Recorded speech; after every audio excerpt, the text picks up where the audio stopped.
أما بعد فأعوذ بالله من الشيطان الرجيم بسم الله الرحمن الرحيم اللهم صل على محمد وعلى آل محمد كما صليت على إبراهيم وعلى آل إبراهيم إنك حميد مجيد اللهم بارك على محمد وعلى آل محمد كما باركت على إبراهيم وعلى آل إبراهيم إنك حميد مجيد. اللہ سبحانہ و تعالیٰ سے دعا ہے کہ ہم سب کے دلوں کو دین اسلام کے تمام احکامات سیکھنے کے لیے کھول دے، شائستہ عطا فرمائے، دین کے علم میں اضافہ فرمائے اور اس کے بعد ہمیں قبول ہو جانے والے عمل نصیب فرما دے، آمین ثم آمین۔ سورۃ البقرہ آیت نمبر 62 سے آج ہم سبق کا آغاز کریں گے۔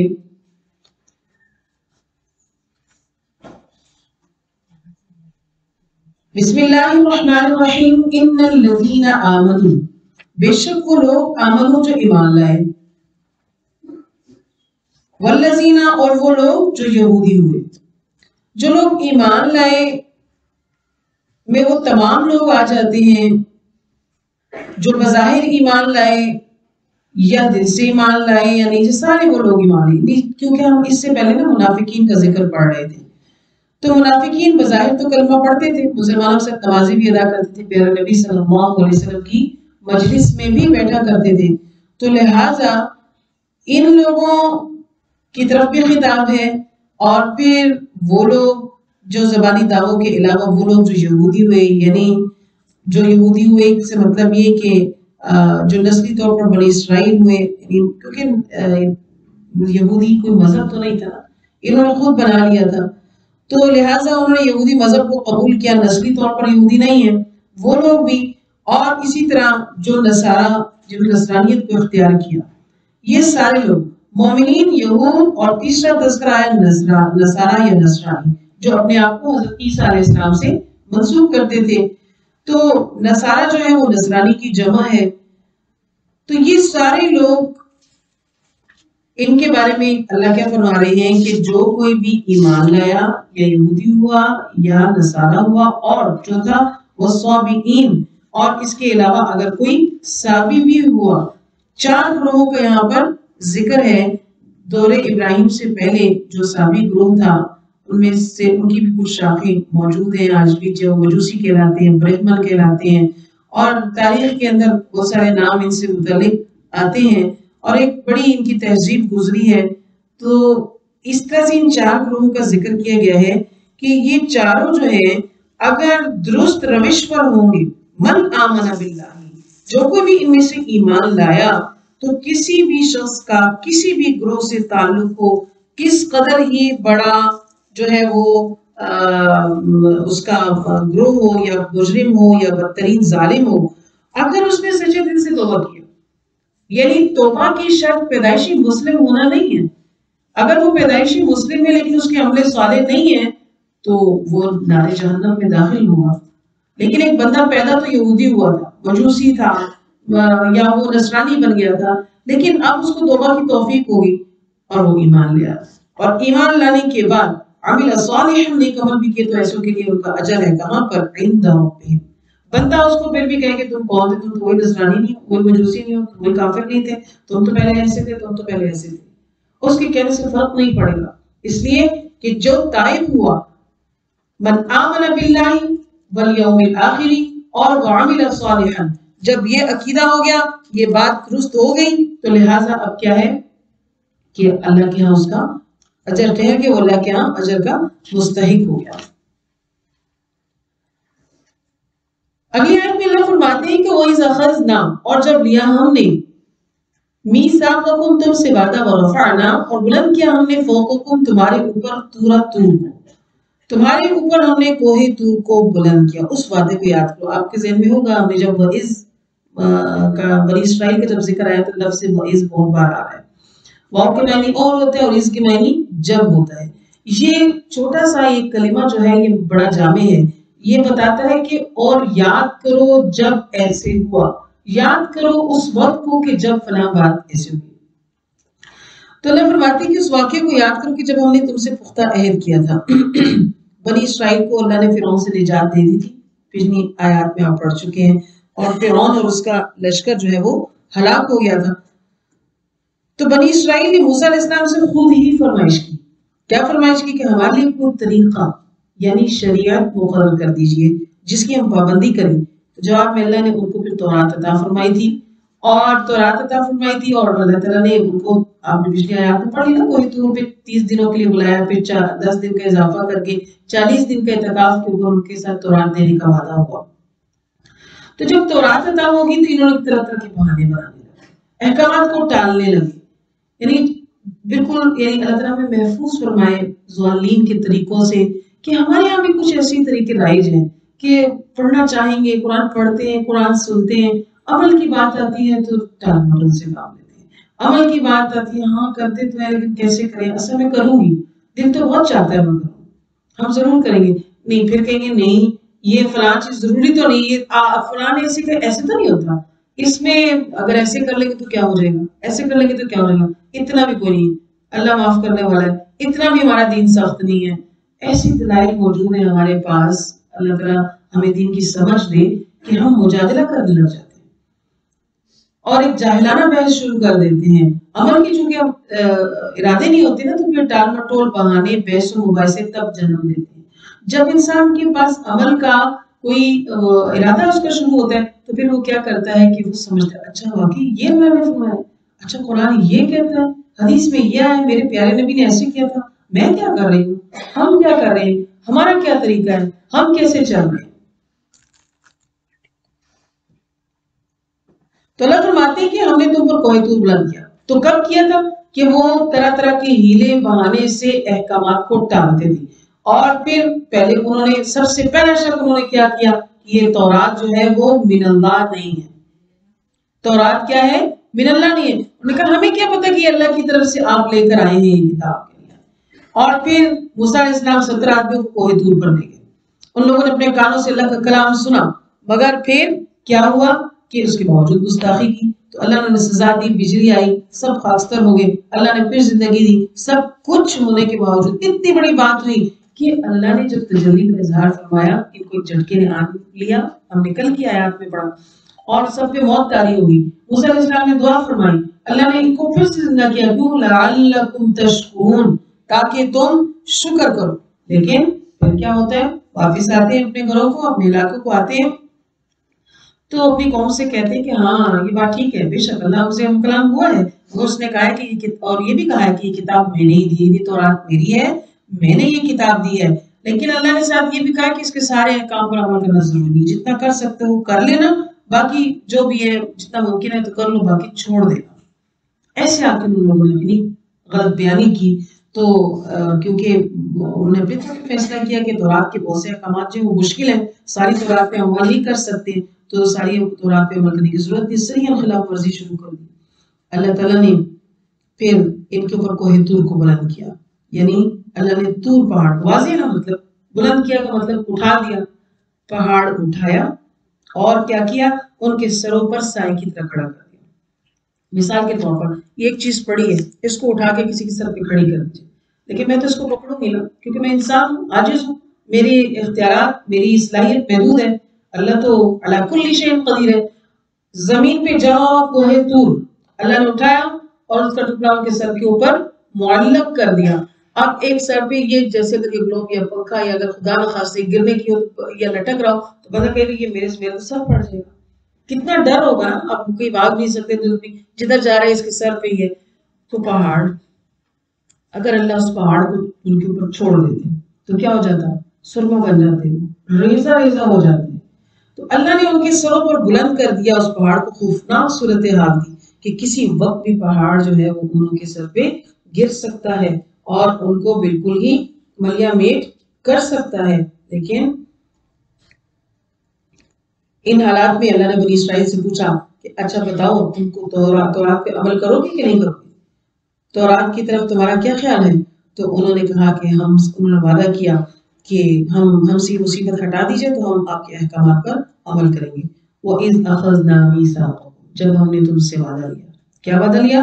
یہ وعدہ، پہاڑ گرا دوں یا تورات پہ عمل کرو گے؟ ہم ضرور عمل کریں گے، یہ پہاڑ یہ مصیبت ہم سے ہٹا دیجیے۔ اللہ نے مصیبت ان سے ہٹا دی۔ رفعنا، بلند کیا تھا اللہ نے ان کے اوپر پہاڑ، چاہے اس کی کچھ بھی تشریحات ہوں، بات واضح ہے کہ اللہ نے ان کے اوپر پہاڑ کو، کیا صورتحال تھی ہم اس میں موجود نہیں ہے، اس کے اوپر جانے کی ضرورت نہیں ہے۔ یہ کافی ہے کہ اگر پہاڑ اگر کوئی نہیں مانتا بھی نہ اس کے اوپر کی بات کو، پھر بھی کوئی پتھر ہی جو ہے وہ اگر اس کے سر پہ گرنے والا ہو تو یہ بھی ایک بڑی بات ہوتی ہے۔ تو بہرحال انہوں نے وعدہ کیا کہ ہم ضرور جو ہے وہ احکامات پر عمل کریں گے، لیکن اس کے باوجود انہوں نے اپنا وعدہ توڑ لیا تھا۔ تو اللہ نے فرمایا کہ خذو، لے لو، پکڑ لو، ما جو آتیناکم، ہم نے تم کو دیا ہے، بقوت، مضبوطی کے ساتھ، یعنی تسلیم کر لو اور اس پر عمل کر لو، اس کو مان لو، اس کو جانو۔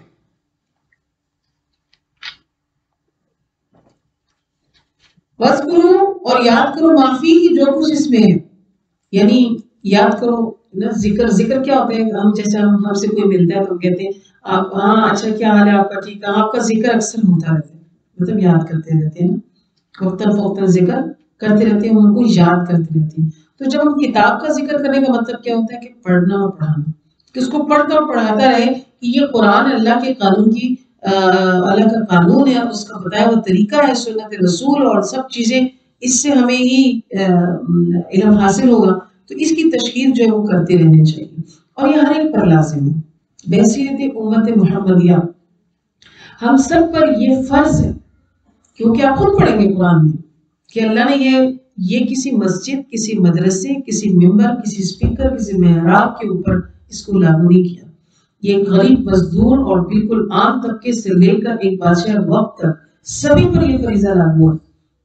ہم سے یہ نہیں پوچھا جائے گا کہ ہمارے ملک میں اسلامی قوانین جو ہے وہ کیوں نہیں لائے، ہم سے یہ ضرور پوچھا جائے گا کہ تم نے اسلامی قانون کے مطابق، اللہ کے بتائے شریعت کے مطابق زندگی کیوں نہیں گزاری۔ ہاں، ایک بادشاہ وقت سے پوچھا جائے گا کہ اس نے قوانین کو نافذ کیوں نہیں کیا۔ جس کی جتنی بڑی ذمہ داری ہے اس کی پکڑ بھی اتنی بڑی ہے۔ یہ چیزیں چونکہ ہمارے یہاں اس کی سمجھ نہیں ہے نا، تو عہدے کا کوئی طالب ہی نہ ہو، ہمارے یہاں عہدوں کے لیے قتل کر دیے جاتے ہیں، تو جب اللہ سے پوچھ کے بارے میں بندے کے دماغ میں ہوتا ہے کہ میں کبھی ایسی کرسی پر بیٹھوں ہی نہ، اور اگر بیٹھ رہی ہوں یا مجھے اللہ نے یہ ذمہ داری دلا دی ہے تو اللہ مجھے سرخرو کر دینا، پھر اس کی راتیں خراب ہو جاتی ہیں، اس کا سکون برباد ہو جاتا ہے کہ جب تک میں اپنے طور پر مکمل صحیح نہ کروں۔ تو ان سب چیزوں کا فقدان کیوں ہے کہ ہمارے پاس دین کا علم نہیں ہے۔ تو اللہ نے فرمایا کہ یاد کرو، پڑھتے پڑھاتے رہو، بتاتے سیکھتے رہو کہ تم جو کچھ معافی جو کچھ اس میں ہے۔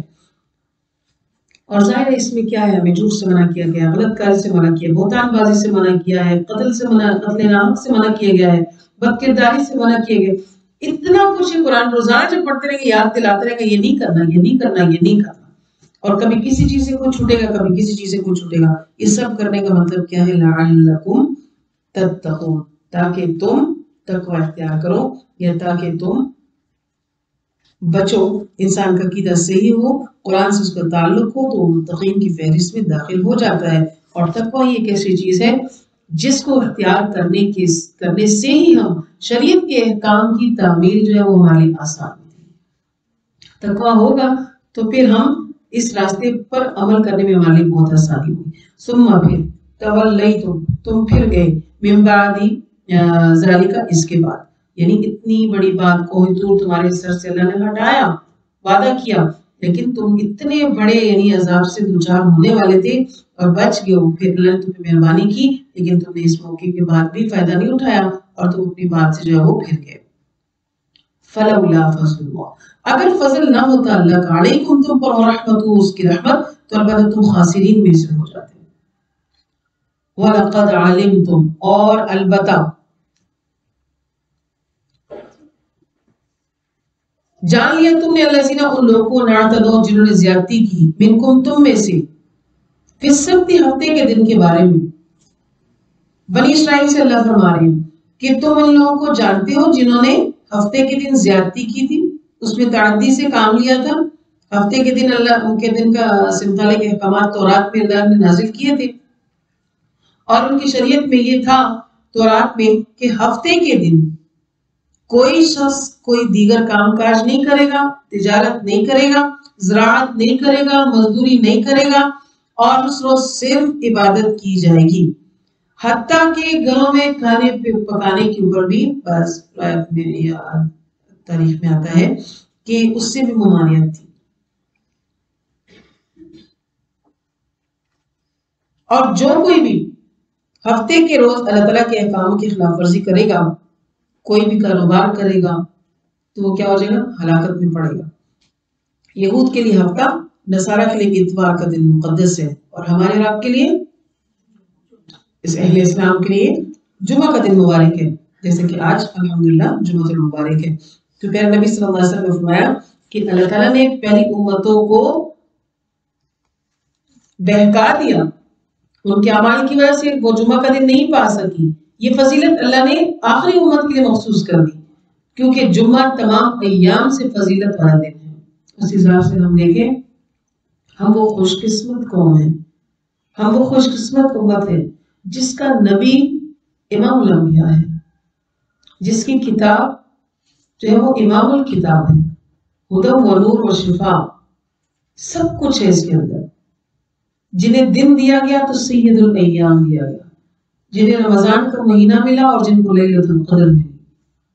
اتنی نعمتیں ہیں امت کے حوالے سے ہم دیکھیں تو ایک بڑی شان ہے اس امت کی۔ یہ الگ بات ہے کہ میں اور آپ اس شان کی کتنی قدر کر لیں، میں اور آپ اس طریقے پر چلتے ہوئے اپنی عزت، اپنی ساکھ قیامت کے دن اور بھی تو امتیں ہوں گی نا، کہ سب کے سامنے کیسی والی شرمندگی ہوگی کہ اس نبی کی امت نے یہ کیا کہ اپنے نبی کا طریقہ چھوڑا، اس وقت کیا ہوگا؟ تو یہ اس شرمندگی اور ذلت اور رسوائی سے ہم بچ سکتے ہیں کہ اگر ہم اللہ اور اس کے رسول کے بتائے ہوئے طریقے پر چلیں، ہم صرف سنتے ہی نہ رہیں کہ قرآن ہمیں کیا کہتے ہیں، فلاں سورت کے پڑھنے کی کیا فضیلت ہے، فلاں سورت پڑھنے سے فلاں وظیفہ کرنے سے یہ کام ہو جائے گا، فلاں کرنے سے یہ کام ہو جائے گا۔ بس اتنی سی زندگی میں ہماری یہی مفادات ہیں۔ زندگی میں انقلاب کیسے لانا ہے، خود کو بدلنا کیا ہے، اس کو نہیں ہم نے دیکھنا، اللہ کو جواب کیا دینا ہے۔ اس میں جتنے سوال جواب کی بات ہے، اگر میں ہر جگہ پر اپنا نام لکھ دوں تو وہ پھر شاید زیادہ سمجھ آئے، کیونکہ خطاب تو میرے سے ہے نا، ہر بندے سے ہے۔ جو بھی بات کی جا رہی ہے کہ جس نے ایسا کیا قیامت کے دن وہ ہمیشہ اس پہ رہے گا، وہ ہمیشہ اس کو یہ سزا ہے، اس کو یہ جزا ہے، تو اس کا مطلب ہے کہ وہ مجھے ہی کہا گیا ہے، وہ میرے سے ہی کہا گیا ہے۔ جب مجھے اور میرے سے ہی بات ہوگی تو پھر سوچ اور توجہ بھی اتنی عمدہ ہو جائے گی انشاءاللہ۔ تو بہرحال اللہ نے ان سے امتحان لیا، اور ان لوگوں نے ہفتے کے دن زیادتی کی، کیونکہ ہفتے کے روز جو ان کے یہاں متبرک تھا اور عبادت کے لیے مقرر تھا، اور یہ لوگ بحر قلزم کے کنارے پر واقع ایک بستی میں رہتے تھے۔ تورات کی سٹیٹمنٹ کے مطابق اس بستی کا نام ایلا تھا، اور آج کل اس جگہ کا نام عقبہ کہلاتا ہے، اور یہ ساحلی لوگ تھے اور ان کا مچھلیاں پکڑنا ان کا کام تھا، ماہی گیری کرتے تھے۔ تو ہفتے کے علاوہ 6 دنوں میں مچھلیاں پکڑنے کی ظاہر کی شریعت کے مطابق اجازت تھی، لیکن ہفتہ کے روز نہیں تھی۔ اللہ نے ان کا امتحان لیا کہ یہ لوگ کس حد تک احکام کی پابندی کرتے ہیں، اور لوگوں نے بھی یہ مشاہدہ کیا کہ ہفتے کے دن مچھلیاں پانی کے اوپر آ رہی ہوتی ہیں، بہت مچھلیاں نظر آتی ہیں، باقی دنوں میں ذرا کم ہی اور خال پکڑی جاتی تھی۔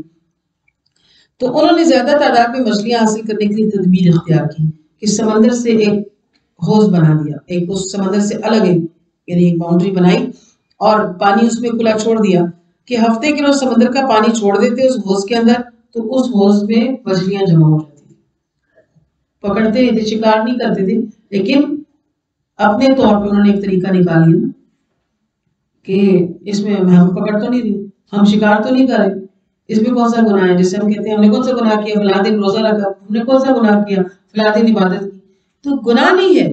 بات کیا ہے کہ اللہ کی اطاعت کی بات ہے کہ اللہ نے کہا ہفتے کے روز یہ فالتو کا کام تمہارا نہیں ہے تو نہیں ہے، لیکن اس کے باوجود انہوں نے کیا اس کو، تو پھر کیا ہے کہ یہ غلط کیا۔ تو انہوں نے کیا کیا کہ مچھلیاں جو ہے وہ اس دن پکڑتے نہیں لیکن جمع کر دیتے اور اتوار کے اس پہ نکال لیتے، ایک ہیلا کیا انہوں نے، احکام کی خلاف ورزی تو بہرحال انہوں نے کی۔ تو جب ان سے کہا جاتا ہے کہ اللہ نے منع کیا ہے کہ بھائی لوگ اور لوگ کہتے ہوتے تھے جو نیک لوگ تھے جو شریعت کے پابند تھے مچھلیاں پکڑنے سے منع کیا انہوں نے کہا کہ ہم شکار تو نہیں کرتے ہیں اگلے کو روز کرتے ہیں یہ کون سی خلاف ورزی ہے تو کافی عرصے تک ایسا ہوتا رہا حضرت داؤد علیہ السلام کا زمانہ آیا تو پھر شریعت کے اوپر احکامات پر عمل کرنے کا پراپر طریقے سے ان کو حکم ہوا کہ اس پر عمل پیرا ہو سختی سے منع کیا گیا اور بتا دیا کہ اس روز شکار جو ہے وہ ہے ہی حرام آپ کے لیے اس روز یعنی کہ کوئی بھی چیز آپ کے مچھلیاں پکڑنا کیوں حرام ہے تو یہ اللہ کا حکم تھا تو حرام ہے اللہ تعالیٰ کسی چیز کو آپ دیکھیں اب کھانا ہم کھاتے ہیں ہمارے لیے حلال ہے ہم جو کھانا کھاتے ہیں لیکن ہم نماز میں ہم جب اللہ اکبر کہہ دیتے ہیں اس وقت کھانا پینا حرام نہیں ہو جاتا حلال کھانا ہے نا اب ہم کھانا تو نہیں کھا سکتے اب نماز تو پھر نماز ٹوٹے گی پھر نماز نہیں ہے پھر حلال کھانا حلال ہے پھر نماز خراب ہے یا نماز خراب ہے یا کھانا ٹھیک ہے کیا حساب کتاب کریں گے ہم اللہ کا حکم تب تک ایسا تھا تو ایسا ہے اب اللہ کا حکم یہ ہے تو ایسا ہے انسان اس میں کیا اور کیوں کا کہنے کا بالکل روادار نہیں تو داؤد علیہ السلام نے کہا کہ ہیلا سازی بری ہے کفار مکہ بھی ایسے ہی آپ صلی اللہ علیہ وسلم کو کہتے تھے نا کہ یہ شرک میں کون سی بری بات ہے ہمارا باپ بھی ایسے کرتا تھا ہمارے دادا بھی نسل در نسل ہمارے یہ فلاں خدا ہے ہمارا فلاں خدا ہے ہمارے دین سے ہمیں ہٹانے آئے آپ ہمارے باپ دادا کے طریقے سے ہمیں ہٹا دینا چاہتے ہو تو یہ چیزیں وہ اپنی بات کو درست کہتے تھے تو تلقین کرنے پر ہمیشہ ایسے ہی ہوتا ہے کہ برائی پر رہنے والے جو ہیں وہ کہتے ہیں ہم ٹھیک کریں تو بہرحال داؤد علیہ السلام نے تبلیغ کی انہیں اللہ کا پیغام سنایا برائی سے منع کیا اور کہا کہ باز نہیں آؤ گے تو اللہ کی گرفت آئے گی اللہ تم کو پکڑے گا تو آپ کی تبلیغ پر بعض مفسرین یہ کہتے ہیں کہ تقریباً 12,000 سے زیادہ لوگ جو ہے اس کام سے خود نہ صرف خود باز آگے دوسروں کو بھی منع کرتے تھے کہ غلط ہے مت کرو لیکن اس کے باوجود ایک بڑی تعداد تھی جو اللہ کی نافرمانی سے باز گئے یعنی ایک گروہ فاسقین کا ہو گیا اور ایک گروہ صالحین کا ہو گیا لیکن ایک گروہ میں ایسا بھی تھا جو خود تو نہیں کرتا تھا برا کام لیکن جو برا کر رہے تھے ان کو برا بھی لگتا تھا ان کو کچھ نہیں کہتے تھے اور کہتے تھے کہ ان کو منع کرنے کی کیا ضرورت تم اپنا وقت ضائع کرتے ہو ہمارے یہاں بھی ایسا ہوتا ہے فلاں کو مت کہو تم اپنا وقت ضائع کرو کہتے رہنا چاہیے بدلنا ہمارا کام بدلنا نہیں ہے خدا نے آج تک اس قوم کی حالت نہیں بدلی نہ ہو جس کو خیال آپ اپنی حالت کے بدلنے کا اور نبی کا بھی کام کیا تھا وما علینا الا البلاغ کہ نبی صلی اللہ علیہ وسلم آپ کے ذمہ ان بندوں کو بدلنا نہیں ہے آپ ان تک ہماری بات کو پہنچا دیجئے آپ نے بات پہنچا دی تو بس ختم آگے ہمارا کام ہے اور ان کا کام ہے تو یہ جو لوگ تھے ایمان تو لائے لیکن انہوں نے جو تأمرون بالمعروف نہی عن المنکر کا جو کام ہے انہوں نے نہیں کیا کہ دوسروں کو برائی سے منع نہیں کیا وہ کہتے تھے ان کو اپنے حال پہ چھوڑ دو تو لہٰذا یہ 3 گروہ بن گئے جب یہ 3 گروہ بن گئے وقت گزرتا گیا یہ تینوں گروہ اپنی اپنی باتوں پہ اڑے رہے صالحین نے سوچا کہ ان نافرمانوں کے ساتھ ماحول خراب ہو رہا ہے کب تک ہم ان کے ساتھ گزارا کریں گے کیوں نہ ذرا ہم ان سے الگ ہو جائیں ایسا نہ ہو کہ عذاب آئے تو ہم بھی اس میں مبتلا ہو جائیں تو انہوں نے ان دونوں گروہوں کا بائیکاٹ کر دیا جو یہ کہتے تھے کہ ان کو کیوں منع کرتے ہو ان کو چھوڑو ان کی مرضی جیسے آج بھی کہتے ہیں ہم مطلب مختلف جو نعرے میں یہاں بولنا نہیں چاہتے جس میں اپنی مرضی کا اظہار کیا جا رہا ہے ہماری مرضی جو کرے کوئی کیوں کہتا ہے بڑے فضول جملے ہوتے ہیں جس میں کہا جاتا ہے کہ فلاں بھی سنیں فلاں بھی سنیں ہماری مرضی ہے ہم جو کر لیں تو اللہ کو بھی سننا ہے نا اللہ کو بھی کہہ دیں اس کا مطلب ہے کہ معاذ اللہ یہ کہنے کا مطلب یہی ہے کہ پھر ہم اللہ کو سنوا رہے ہیں کہ یہ ہماری مرضی ہے ہم جو کریں تو اللہ نے مرضیوں کا تعین کیا ہوا ہے تو انہوں نے ایسا کیا کہ دونوں گروہوں کا بائیکاٹ کر دیا اور قریب کے علاقے میں شفٹ ہو گئے ان کے درمیان میں دیوار یا کوئی آڑ تھی جس سے وہ ایک دوسرے سے تعلقات کر کے ختم ہو گئے ان کو نہیں دیکھتے تھے تھوڑا سا وقت گزرا تو بڑی خاموشی ہو گئی ان کو دوسرے گروہ کے کسی بھی آدمی کی آواز سنائی نہ دی جیسے انسان ہیں آتے جاتے گزرتے کچھ حرکت کا احساس ہوتا ہے ان کو نہیں انہوں نے جان کر دیکھا تو وہاں پہ اللہ کا حکم آ چکا ہوا تھا ان پر عذاب ہو چکا ہوا تھا کیا عذاب ہو چکا تھا جسے قرآن کہہ رہا ہے کہ جنہوں نے ہفتے کے دن زیادتی کی آیت کیا کہہ رہی ہے 65 فقلنا تو بس کہا ہم نے لہو ان کے لیے کون ہو جاؤ قردۃ بندر خاسئین ذلیل اللہ نے ان کو بندر کی شکل میں تبدیل کر دیا ان کو سخت عذاب یعنی چہرے کی حیت ہی بگاڑ دی تو اہل علم یہ کہتے ہیں کہ اس گروہ کے بڑے جو بوڑھے لوگ تھے ان کو خنازیر کی شکل میں تبدیل کر دیا تھا، اور جو نوجوان طبقہ تھا وہ بندروں کی صورت میں تبدیل ہو چکا تھا۔ اور پھر کیونکہ قرآن میں خنازیر اور بندر کا اکٹھا ذکر آتا ہے، وجعلنا منهم القردة والخنازیر، اور پھر کچھ وقت کے بعد یہ ہلاک ہو گئے۔ تو اللہ تعالیٰ نے ان کے چہروں کی حیت کو تبدیل کر دیا، اور احادیث کے اندر بھی آتا ہے بخاری اور مسلم کی کہ نبی صلی اللہ علیہ وسلم فرمایا کہ لعن اللہ الیہود والنصارى، یہود اور نصارہ پر اللہ کی لعنت ہو کہ اللہ تعالیٰ نے ان کو منع کیا اور انہوں نے اپنے لیے حرام چیزیں جو حلال کی۔ دیکھیں حرام کچھ بھی، اب مچھلیاں پکڑنا حرام تھا، اب اسی طرح ہماری شریعت میں کیا سود حرام ہے۔ تو جب پیارے نبی نے یہود اور نصارہ پر لعنت کے الفاظ بولے کہ لعنت ہو یہود اور نصارہ پر کہ جنہوں نے اللہ نے ان کو منع کیا جن باتوں سے تو انہوں نے ان کو کیا، تو اللہ نے قرآن میں اللہ نہیں منع کیا انہوں کہ نہیں کسی مولوی صاحب نے منع کیا، کسی کی تقریر میں آیا تھا کہ یہ چیز حرام ہے یا حلال، کس نے منع کیا؟ سود کے بارے میں کون کہتا ہے؟ آپ بتائیں کون کہتا ہے کہ سود حرام ہے؟ تو آپ اللہ کو کہیں گے کہ نہیں جی سود کے بغیر تو میرا گزارا نہیں، کہتے ہیں اللہ کو مخاطب کر کے نہیں کہتے، تو کہتے تو اللہ کو ہی رہے نا، کیونکہ حکم تو اللہ کا ہے۔ اگر آپ کسی کو بھی دلیل دیتے ہیں، کسی مفتی کو، کسی عالم دین کو کہیں کہ نہیں جی اس میں یہ راہ نکالی جائے، یہ راہ نکالی جائے، سود کے بغیر ہماری معیشت نہیں چل سکتی ہے، تو ہم کس کو کہہ رہے ہیں دراصل؟ کیا وہ مفتی صاحب اس میں راہ نکال کے دیں گے؟ اور اگر وہ نکال کر دیں گے تو کیا قرآن میں ہم نے ایسے علماء اور احبار اور درویش اور رہبان کے لیے لعنت نہیں پڑھی ہے کہ جنہوں نے علم دین کو چھپایا؟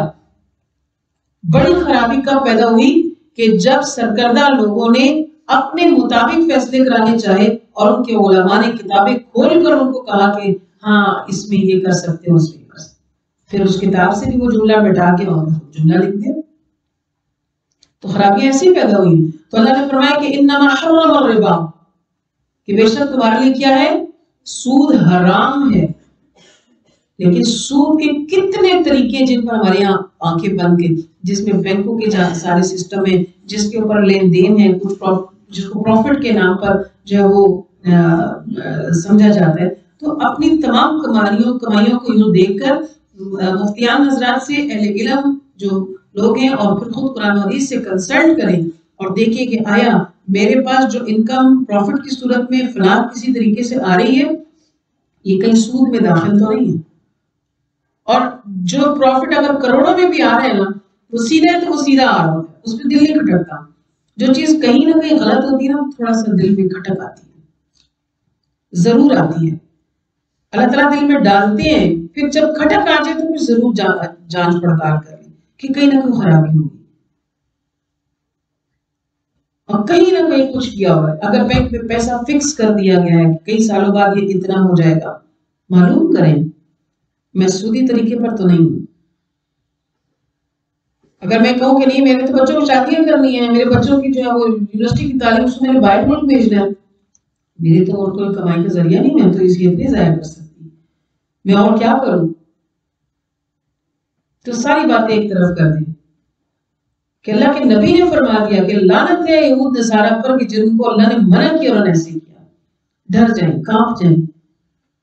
اللہ کے نبی نے نام ماننے والوں پر لعنت کی ہے، اللہ کی طرف سے حرام کردہ کو حلال کرنا اور حلال کو حرام کرنا، یہ اتنا بڑا کام یہود نصارہ نے کیا، اور اسی لیے وہ ضالین کہلائے، اسی لیے وہ بندر اور خنازیر میں تبدیل ہوئے۔ اور اللہم ارحمنا اللہم فقہنا فی الدین، درست راستے کے تعین کے لیے خود سے دعا کر کہ اللہ میری اس دعا کو قبول فرما دے، میری نسلوں کو بھی حرام سے محفوظ فرمانا، حرام کاموں سے بھی اور حرام مال سے بھی۔ دعا اور کوشش جو ہے وہ لازمی ہے، کیونکہ پیسہ فتنہ ہے، جب وہ آ رہا ہوتا ہے اور پھر ہماری ضرورت بھی ہوتی ہے تو پھر ہم کہتے ہیں اچھا خیر کون سے تھا ایک اچھا پھر آئندہ نہیں کروں گی، اس دفعہ تو کروں، میری ضرورت ہے، میں کیا کروں؟ تو اس دن کی ذلت سے بچنے کے لیے جب کہ اللہ نے حلال کو حلال کہا ہے، حرام کو حرام کہا ہے، وہ پوچھ ہوگی، کیونکہ پیارے نبی صلی اللہ علیہ وسلم کے ارشاد گرامی کے مطابق کہ یہود کیا کرتے تھے کہ اللہ کی حرام کردہ چیزوں کو ہیلے بہانے سے حلال کر لیتے تھے، دلیلیں ڈال کے. تو یہ خام خواہ کی پیرویاں تھیں جو انہوں نے کی، اور پھر ایسا وہ کھلے عام کر لی. سود بھی والا اعلان کھاتے تھے، دوسروں کا مال بھی اللہ اعلان کھاتے تھے، اور پھر اپنے حلال کر دیتے تھے. ہاذا حلال و ہاذا حرام، اپنے ہیلے طریقے. تو لہٰذا اللہ کے نبی کے بتائے ہوئے طریقے کے مطابق چلیں گے تو ہی صحیح ہوگا. اگر اس کے اندر کسی چیز کی ملاوٹ کر دیں گے تو پھر اللہ کو کیا جواب دیں گے. تو بعض دفعہ زکوٰۃ کی ادائیگی سے بچنے کے لیے بہت سے کوئی حلال راستے یا طریقے اپنانے کی کوشش کی جاتی ہے، تو ایسا نہیں کرنا چاہیے. کبھی بھی زکوٰۃ سے بچنے کی کوشش نہیں کرنی چاہیے. دیکھیں اگر ہم، یہ تو بالکل وہی بات ہوتی ہے میرے حساب سے، میرا علم بہت ناقص ہے لیکن مجھے ایسے لگتا ہے. آپ کسی پڑھے لکھے کسی عالم دین سے ضرور پوچھیں کہ کیا ایسا کرنا ایسا ہے کہ نہیں. مثال کے طور پر اگر میرے پاس جو ہے وہ جائیداد ہے اور میں اس کو تھوڑی دیر کے لیے، اب میرے سامنے لابہ بیٹھی، میں کہتی ہوں یہ آپ کی ہوگی، آپ کو بھی پتہ ہے میری ہے، مجھے بھی پتہ ہے میری ہے، کہ میں نے آپ کو کیوں دی کہ مجھ پہ ٹیکس لگے گا، میں ٹیکس نہیں دے سکتی ہوں، ٹیکس دینے سے بچوں گی. دوسرا یہ کہ میں جو ہے وہ زکوٰۃ سے بھی بچوں. نام تو میں نے آپ کی ہے اور آپ کے اوپر زکوٰۃ نہیں بنے گی، تھوڑی چیز ہے، اس کی لمٹ تھوڑی ہے. میں نے بانٹ دی، اس کو بھی دے دی، تھوڑی اس کو بھی دے دی، تھوڑی اس کو بھی دے دی. یہ وہی حساب ہو گیا کہ سمندر سے مچھلیاں نکالی، ہوش میں ہفتے والے دن جمع کر لی، اتوار کو نکال لی. جائیداد میری ہے، زکوٰۃ مجھ پہ لاگو ہے، میں نے تقسیم کر دیا ہے، اور میری زکوٰۃ لاکھوں میں بن رہی تھی تو میں نے ہزاروں میں دے کے خود کو بری کر دیا. اللہ بھی راضی، تم بھی راضی، میں بھی راضی. نہیں، ایسا نہیں ہوتا. مشرکین کیا کرتے تھے کہ یہ اللہ کا حصہ، یہ میرے مشرک خدا کا حصہ، یہ ہمارا حصہ ہے فلاں کا حصہ. اب اللہ کا حصہ دنیاوی خداؤں کے حصے میں مکس ہو گیا تو اچھا خیر ہے، اللہ کو کیا ضرورت ہے، خیر ہے. اور جو معبودان باطل ہیں ان کا حصہ اگر اللہ کے حصے میں چلا گیا تو وہاں سے ڈبل نکالیں گے، ہماری معبود ناراض نہ ہو جائے. جبکہ اللہ کے نام پر کچھ بھی نکالے تو ہم نے آپ نے اللہ کے پاس کیا بھیجا ہے؟ کسی ضرورت مند کی کسی خیر کے کام میں وہ پیسہ، وہ چیز وہ لگ گئی ہے، اللہ کے پاس وہ نہیں گئی ہے. اللہ کے پاس وہ خلوص، وہ ایمانداری، وہ اطاعت کرنا پہنچ گیا.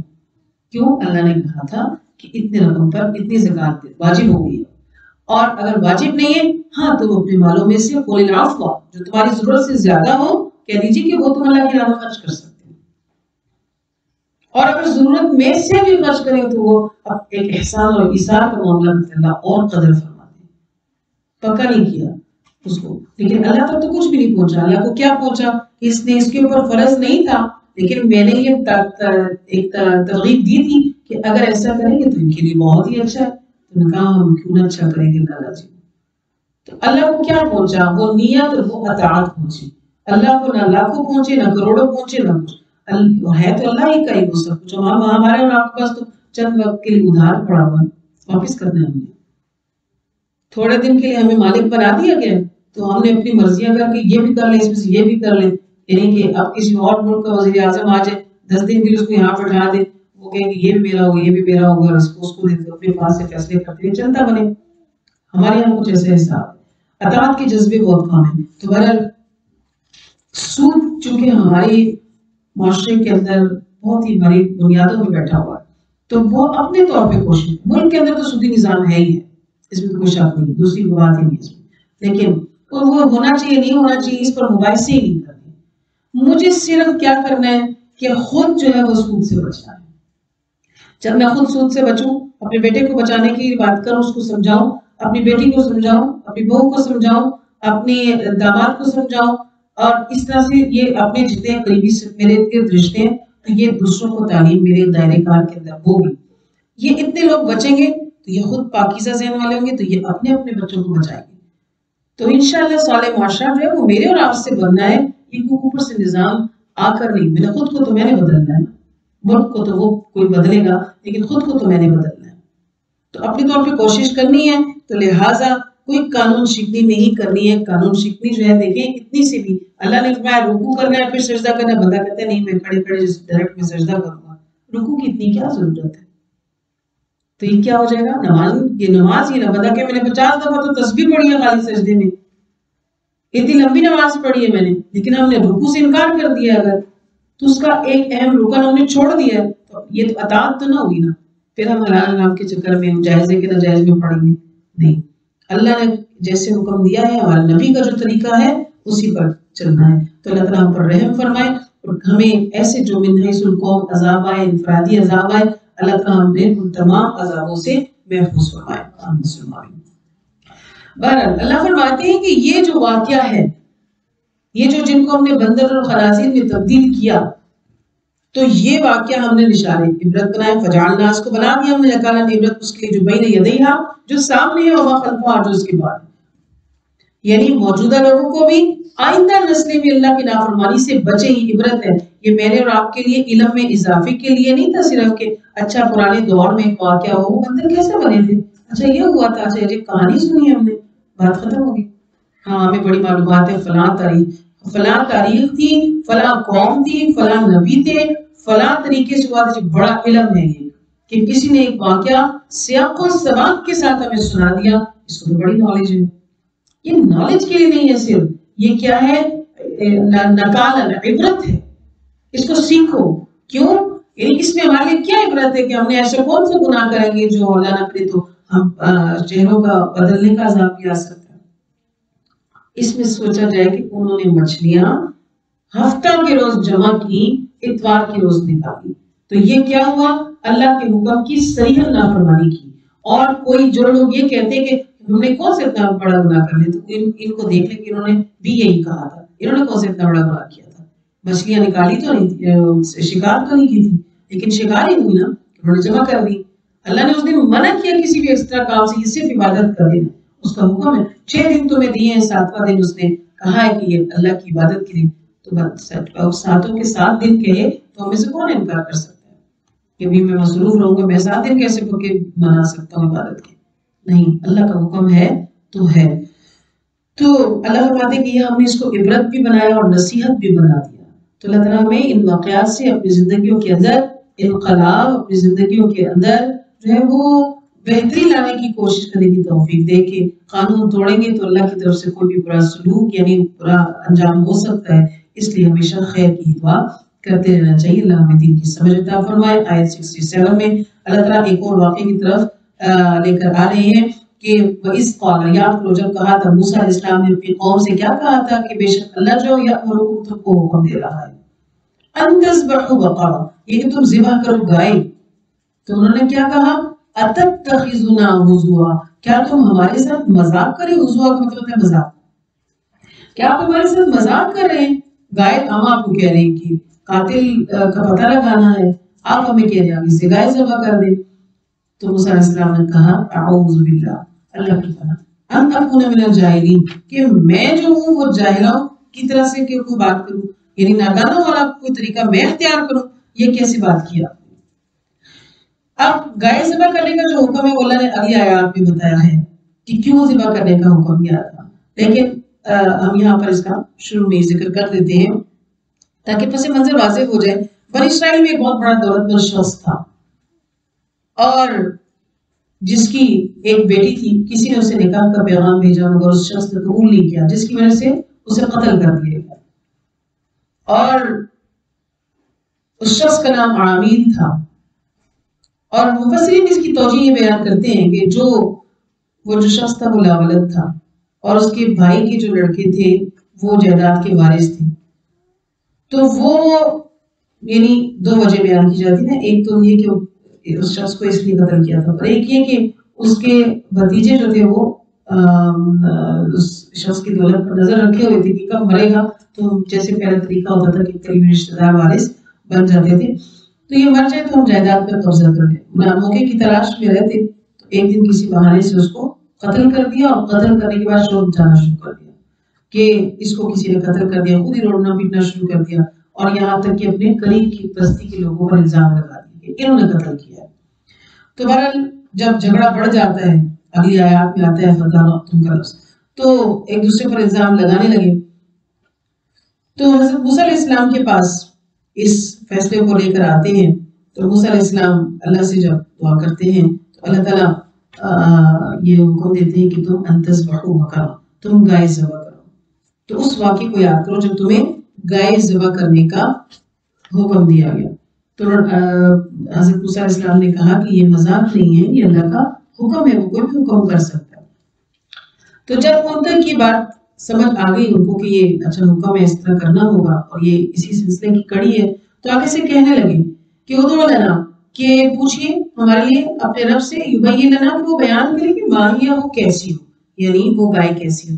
تو قال کہا انہو بے شک یقول فرماتا ہے کہ انہا بقرۃ لا فارض ولا بکر، وہ جو گائے ہے نہ بوڑھی ہو بکر اور نہ بچی ہو، درمیانی عمر کی ایک گائے ہو. جب اللہ نے کہا تھا آپ گائے ذبح کریں تو ان کو چاہیے تھا وہ کیا کرتے، چاہتے اور گائے ذبح کر دیتے. انہوں نے کیا سوال، دل نہیں کرتا جب ایک تو ویسے بھی جب انسان کے دل میں چور ہو، حقیقت واضح ہونے والی، اس نے ویسے بھی ٹال مٹول سے کام.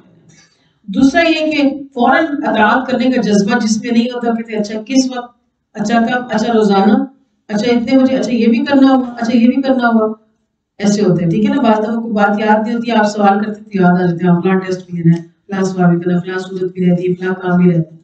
پھر کیا ہوتا ہے آپ کے ذمہ ایک فالتو کام لگ جاتا ہے. چپ رہنے سے وہ بات جو ہے نا وہ دبی رہتی ہے کہ یہ کام ابھی نہ ہو، پھر کسی اور موقع پر ہو جائے. تو انہوں نے کہا ماں ہیا، تو اللہ نے فرمایا لا فارض ولا بکر، عوان بین ذالک، ان کے درمیان ففعلوا، کر لو ما تؤمرون، جس کا تم کو حکم دیا.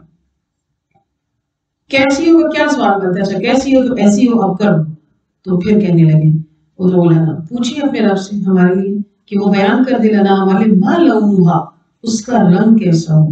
قال کہا انہو بے شک وہ کون ہو، یعنی وہ اللہ سبحانہ وتعالی وہ فرماتا ہے کہ بے شک وہ بقرہ جو ہے وہ صفراء، زرد رنگ کی ہو. اب رنگ بھی فکس کر دیا گیا. فاقعون، آپ کو پتہ ہے فکس رنگ بازار میں 150 رنگ ہوتے ہیں، لیکن جب ہم فکس رنگ لینے چلے جائیں ہمیں نہیں ملتا. پورا دن پھر ٹوٹ کے جب گھر واپس آتے کچھ ہے نہیں، وہ لائٹ فیروزی کلر تھا وہ ملا میچنگ نہیں. اچھا جی ایک اور چکر ہے میچنگ کے لیے، کیونکہ کچھ بھی ہے آپ بغیر ارادے سے جائیں بہت اچھا کچھ مل جائے گا. وہ بہت خوبصورت ایک چیز پیاری، لیکن مگر وہ یلو کلر کی تھی، مجھے تو فیروزی چاہیے تھی. تو پھر کیا ہو جاتے ہیں ہم پھنس جاتے ہیں. تو جب اسی طرح لے لیتے تو لیتے. اللہ نے کہا گائے ذبح کرو، کر دیتے. اللہ نے کہا کہ اچھا وہ درمیانی عمر کی ہو، درمیانی عمر کی گائے بھی مل جاتی ہے، ذبح کر دیتے. انہوں نے کہا کہ نہیں رنگ، تو فرمایا کہ ما لونھا، اس کا رنگ جو ہے وہ زرد. اور زرد رنگ بھی ایسا نہیں کہ یلو کلر کا عام کلر، بلکہ فاقع لونھا، واقع ہوتا ہو اس کا رنگ، تسر، خوش کر دینے والا، ناظرین، دیکھنے والا. اور اس کو بھی ہم جانتے ہیں یلو کے کتنے شیڈ ہوتے ہیں نا. جب آپ ہوتے ہیں تو خواتین تو رنگوں کی بڑی، مردوں کی سیدھے سیدھے کلر ہوتے ہیں تو خواتین کہتی لائٹ ڈارک اور وہ پتہ نہیں کھلتا ہوا فلانا، بہت سارے نام ہوتے ہیں. مردوں خاصا اس کا مذاق بھی بناتے ہوتے ہیں کہ ہم تو کہتے ہیں کہ بھی ہلکا سبز، گہرا سبز، یہ کہتی ہے پسٹیشو، لائٹ گرین، ایپل گرین، پھر نہیں تو الائچی کا کلر. یہ سارے گرین کے شیڈ جو ہے وہ ہماری جن کے پیچھے مرد بھی خوار ہوتے ہیں اور ہم بھی خوار ہوتے ہیں کہ اس طرح کے کلر فیس کر. اللہ اس معاملے میں بھی ہم پر رحم فرمائے کہ اللہ کی دیے ہوئے کسی رنگ پہ بھی ہم خوش ہو جائیں تو اچھی بات ہے. لیکن بہرحال ہمارے لیے یہ رنگ اس میں کوئی مذائقہ نہیں ہے، تلاش کر سکتے ہیں آپ، لیکن حکم میں ایسا نہیں کرنا چاہیے تھا. تو آج بھی ہم دیکھتے ہیں کہ یلو میں کوئی ایسا کلر ہوتا ہے جو بڑا کھلتا، گرمیوں میں بڑا اچھا لگا ہوتا ہے کہ وہ بڑا لائٹ سے کھلتا ہوا ہے، آنکھوں کو خوش کر دینے والا. اللہ نے فرمایا ایسی گائے تلاش کر کے لاؤ. تو پھر کہنے لگے کہ اچھا پوچھئے اپنے رب سے کہ وہ بیان کرے کہ ماں یہ وہ کیسی ہو، ان البقرہ تشابہ علینا، یہ گائے کچھ سمجھ نہیں آ رہی، کچھ متشابہ ہو رہے ہیں ہم پر، مشابہ ہمیں سمجھ نہیں آ رہی کہ کیسی ہو، کچھ ہمیں اور واضح کر دیا جائے. اللہ نے فرمایا اچھا آپ کو واضح کرتے ہیں. اور ساتھ میں یہ بھی کہا کہ ہاں انشاءاللہ اللہ نے چاہا تو ہم اس کو پائیں گے، جیسے اللہ نے ابھی تک منع کیا ہوتا. پھر کیا کرتے ہیں ہر کام میں کیا کہتے ہیں اللہ چاہتا تو ہم ایسے نہ کرتے. اللہ تو چاہتا تھا آپ گائے ذبح کر دیں، آپ نہیں چاہتے تھے تو اللہ نے کہا اچھا ٹھیک ہے ایسی بات کرو. پھر آپ نہیں چاہتے تھے اللہ نے کہا ایسی کرو. پھر آپ نہیں چاہتے تھے تو اللہ نے کہا ایسی گائے ذبح کرو. تو پھر انہوں نے کہا کہ اچھا آپ گائے ذبح کریں، ہم گائے کا ذبح کر دیں گے اور ہم اس کو البتہ پالیں گے اللہ نے چاہا. تو اللہ نے کہا کہ ٹھیک ہے